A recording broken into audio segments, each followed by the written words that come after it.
Hi there, this is going to be a general love reading. Something's in the air. Love is in the air. I was feeling that love is in the air thing, I think for Aries. But it's so funny because I feel it in the air. It's like feeling like a love spell.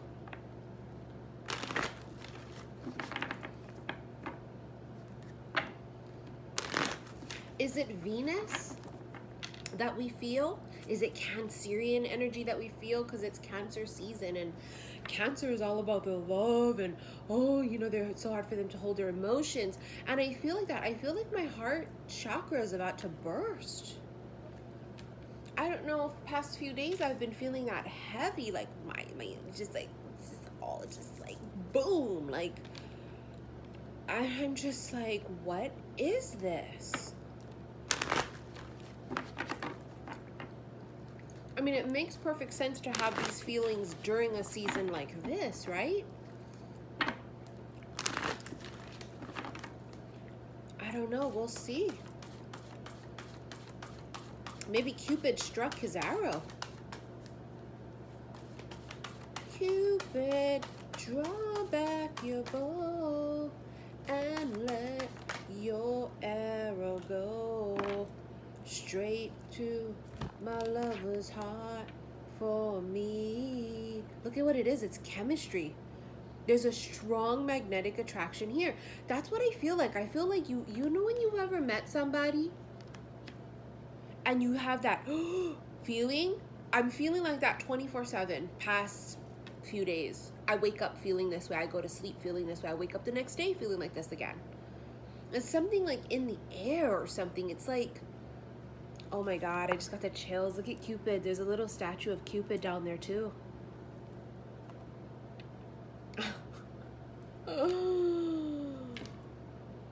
Okay. Okay, it's magnetic, it's physical, it's this change physically. It's actual DNA.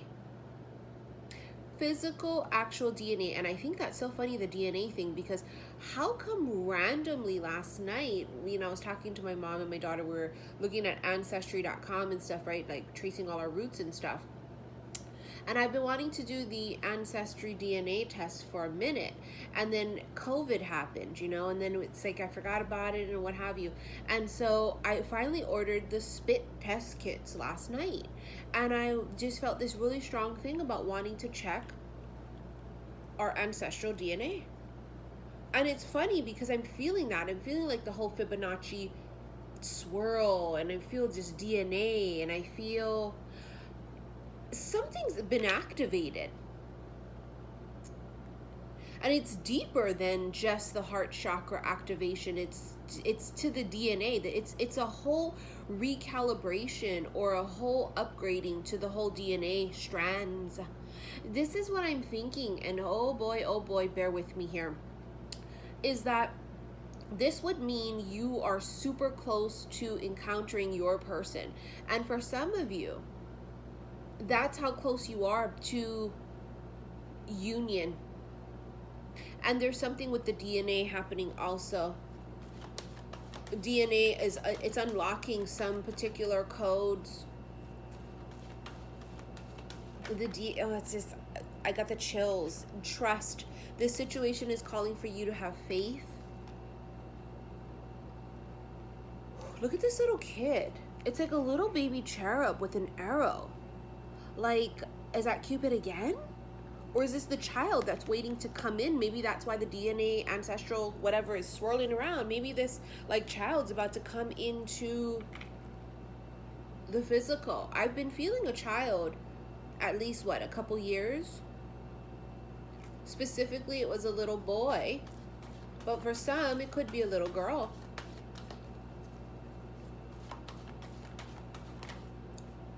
I'm just nervous. Let go of control issues.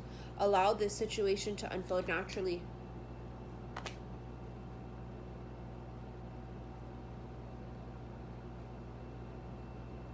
I think that this many of us, and I can relate, have been going through life recently saying, not now, when it's time, and when I say it's time, and I'm not ready for, and know this and know that. We were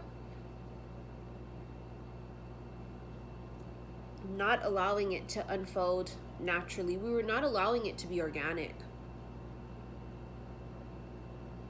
Something about the organic nature of this, catching one off guard. Ooh, past life relationship. You've known each other before. It's so obvious when it's a past life person, yeah, because you just feel super drawn to a stranger. You feel super drawn to someone. You just don't know why. And it's like, why do I feel so drawn to you? How come? I don't know you. How come I feel super drawn? But it's because the souls are old friends. It's just the bodies that are new. 3 of Arrows, pain and heartbreak. 3 of Staves, 3-3, 2 3s. Body, mind, soul, masculine, feminine, source. Father, Son, Holy Spirit, Mother, Maiden, Crone. There's these, it's power of 3. See, this is the heart chakra bursting open is what I was feeling this past, I don't know, week maybe. I don't know how long it's actually been. I could feel, you know what, and you can't make this shit up. It literally has been since Cancer season started. I've been feeling this like happening in the chest. I just described it in one of the readings that I did. I think it was the Aries reading, wasn't it? It was somebody's reading I did recently, where I felt like it was the fluttering in my chest. And I was thinking, oh, I'm just channeling that for that particular reading and sign, but it didn't go away. And in fact, it just kind of, it went away for a smidget, and then I was like, whew, and then it came back even harder. And it was like, okay, something's happening. I can just feel it like heavy. It's a meeting or a conversation between these two people here. You see how they're talking? We can't see his face, which I find very fucking interesting. That catches my eye more than anything, is that we can't see who he is. Why is that symbolic? I don't know. It's the unknown, maybe. It's, you know, for the longest time we have been feeling the whole energy, at least from last year, of, because we're intuitive, like obviously, right? We feel it before it comes, and it's been this feeling of it. Like my whole life, I felt like I've been in love with a person. My whole life, right? I've talked about this ever since on YouTube. We always felt like we were in love with someone. I'm already in love with a person, but it's just like kind of having to figure out who it is. It's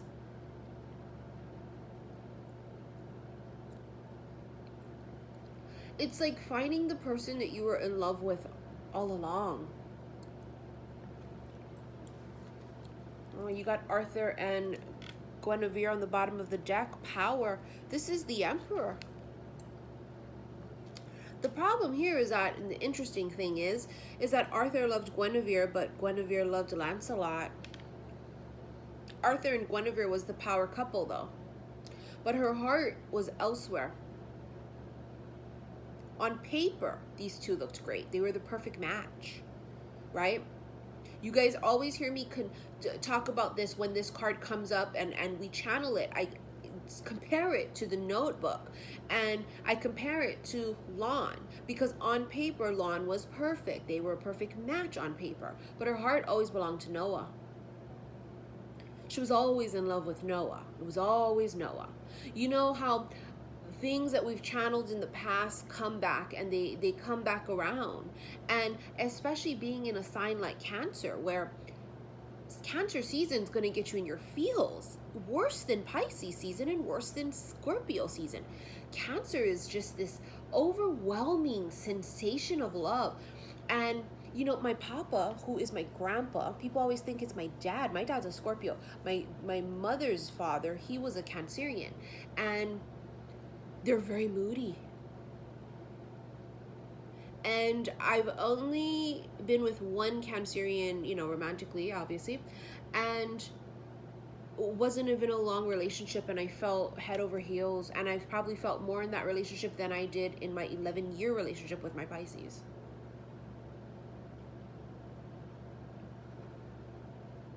Something about, and this is what's, for me, my Mars is in Cancer, so they say whatever your Mars, wherever your Mars is, it's kind of like what you are attracted to in a romantic partner or a husband, you know. So for me, I admit that you can't make that up. It was true. I was extremely attracted to and fell madly, deeply in love with a Cancer, and then it didn't work out because he was just like full of shit, really. But they have this way of cracking your heart open if you're like a cold sign like myself, Aquarius Sun and Capricorn Moon like me. Someone cracks her heart and she goes, that's love. Like, I think you might have, bear with me now, please. Give me a moment here. I'm getting somewhere, I promise. You might meet somebody, or there's someone who on paper is your perfect match as Lon, but your heart screams for Lancelot, who people might think or say, well, but he doesn't have the most money. Well, but he's not the most good looking. Well, he's not the most popular. But he's the one she's always been in love with. Because it was always him. This is intense. And we knew this energy would wrap back around. That's why unfortunately, I channel things way too soon sometimes. And it just comes and it wraps right back around. And it smacks us in the fucking face. It's Cancer season. It would be now. You have Zeus, the king of coins. This is an extreme. This person, it reminds me of, let's talk about Noah. Remember Noah? He bought that house and he built the shit from scratch. And Noah wasn't a broke ass man in the end. He won lawn with family money though, but he wasn't a broke ass in the end. He was someone who was very stable, and he built up his coins. He's the ideal father figure. He is the ideal husband. He would be very stable.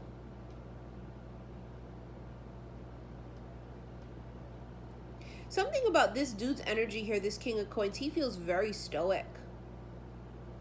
He might be kind of serious, his demeanor. Or he portrays that because he doesn't want you to see his real side. I don't know. Something feels stoic.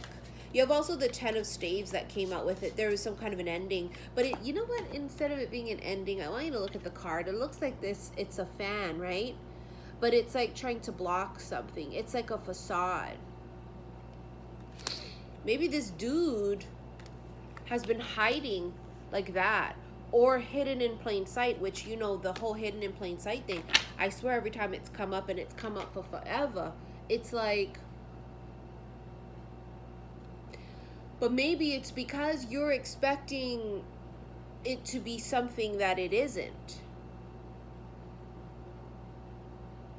Remember the story of Edgar Allan Poe, The Letter? How they searched everywhere for the letter, and the one place they didn't look, because it was the most obvious, is where the letter was. We're not going to look on the desk where a letter would be, because that's the most obvious place a letter would be.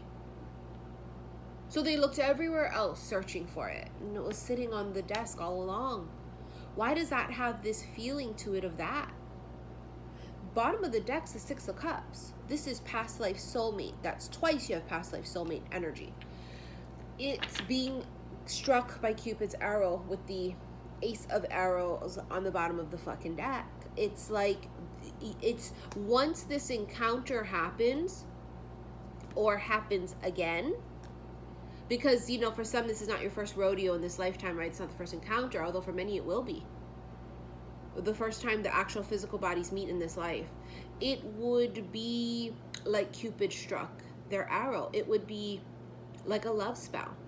And you know what's funny is, you know, when people say, did you put a spell on me? Bitch, I am the spell.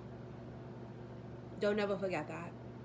No, we don't put spells on nobody. If I gotta put a spell on you to fall in love with me, something's wrong with me, because that just shows me being wanting to grasp something that's not mine, and I'm not trying to get something that's not for me. You gonna fall in love with me, no spell, motherfucker. You gonna fall in love with me and my aura and my energy and my vibe and my perseverance and my strength and my inner beauty. That's how you're gonna fall in love with me. It ain't no motherfucking spell, bitch. I am the spell. But it will feel as if they're under a love spell. It's this whole thing of like stepping through this new portal. It's as if like this barricade falls down, and it's just like this, holy shit, what the fuck is this? See, it could even be seeing somebody differently. I'm gonna tell you something right now. Lancelot's out there. Also reminds me of Dante. Remember in this deck, Dante was afraid of Beatrice because her light was so bright, and he was afraid and he didn't shoot his shot. Ace of Staves. So you have the Ace of Wands. That's action. Someone's gonna make a move.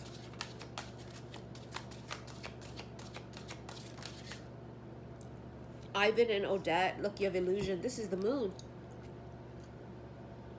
Oh, what's hidden will come to light. What is hidden will come to light. That's what I'm hearing. It's the whole hidden in plain sight. Moon is also about secrets, right? Illusions. But it's also about intuition. There's this intuitive knowing, or this premonition, or this dreaming of, or this prophetic something of this. So maybe someone dreamt it. You guys hear me talk about this a lot, right? The masculines. I feel like the masculines, it really seals the deal for them, because it could have been this whole, oh my God, I dreamt of them. Like, oh my God, someone told me I would marry somebody who looks like that.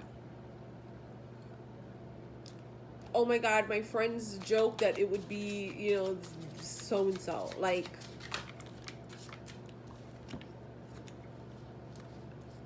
not feeling those cards. Moon is cycles and phases too. It's the light and the dark. It's the yin and the yang. Two totally, this is opposites here. Wow, you're Venus. And I can feel her. I can just feel the whole Cancerian Venus energy too. Queen of Arrows. This is the Queen of Swords.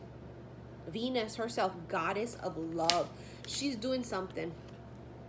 Cupid, Venus, Cancer energy. I don't know. The moon, you know, Lady Luna. They're all doing a little something, something. Funny that the moon should come up, because that's what rules Cancer. I feel like really profound things could happen in this season. Oh my God, you have Romeo and Juliet. Number 5. Oh!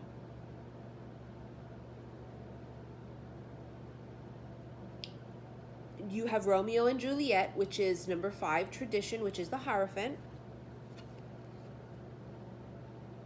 And the reason I gasp so dramatically is because underneath that is Isis and Osiris, which is number 6, which is love, which is the lovers. And it was hiding under this. Wow, what a love story, huh? You know, Isis went to the underworld to get her man. She fought tooth and nail for him. It's like the reuniting of Isis and Osiris. It's the reuniting of Romeo and Juliet. Romeo and Juliet is the classic example of you know,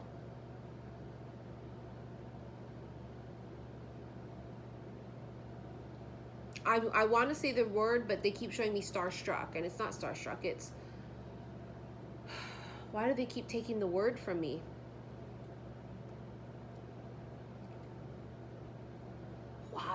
fucking weird.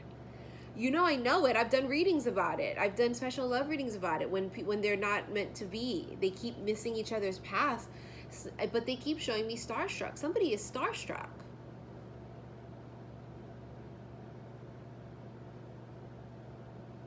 That's fucking insane, and I'm pretty irritated why they would take it from me. It's like every time it's on the tip of my tongue, whoop, they take it from me. That's hella interesting and odd. You guys know exactly what word I'm talking about. Star. I can't believe it. This is ridiculous. Seriously? Not starstruck. It's not starseed, obviously. Why would they purposely take it from me? Any case, this is a reunion, and I just did a reading recently last year, that they made me watch again recently, which I talked about the dragon in it. I did the reading in September of last year, and it was called Divine Unions Coming. This is those divine unions coming. That's why I said sometimes it's kind of irritating that I channel it so soon and in advance, because then it doesn't happen. And then when it does happen, it's like, I said that a year ago, or I said that 7 months ago. I don't know why that happens that way.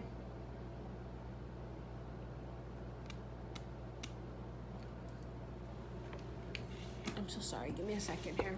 Whoopsie. You guys had a nice view of my sink. And my freaking iPad's dead. Because if they think they're going to try and take that word from me while I'm channeling, they got another thing coming, boo-boos.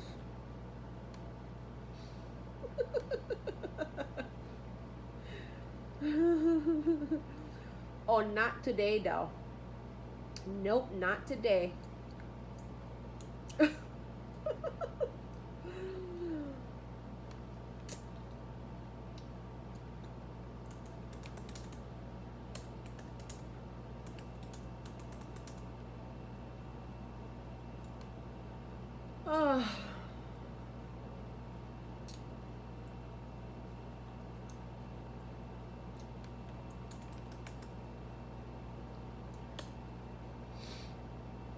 Star-crossed. It's ridiculous. What in the hell? Isn't that weird?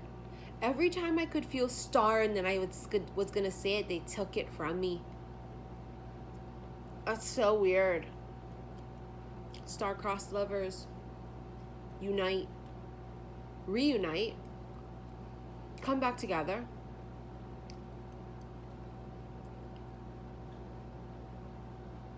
These two people have been married in the past. Their particular vow, because you could have been married to other people in the past too, so you don't have just one vow. It's kind of unrealistic, right, to think about, oh, I only have one vow, one person. Unless you only had one life before in the past, or didn't do anything after that. I don't know. Realistically, there's probably more than one, but who knows? Maybe for some, that specific purpose was only one person they made a vow to. I don't know. That would mean like you've never been married in this life or any other life also. But for some of you, this vow you made with that particular person, it activated. Remember the blood moon? Not this year, last year? And it was an eclipse also, and I was on Maui for it. I think it was like the red blood moon. And it wasn't this year. I'm pretty sure it was last year, but I could be freaking wrong.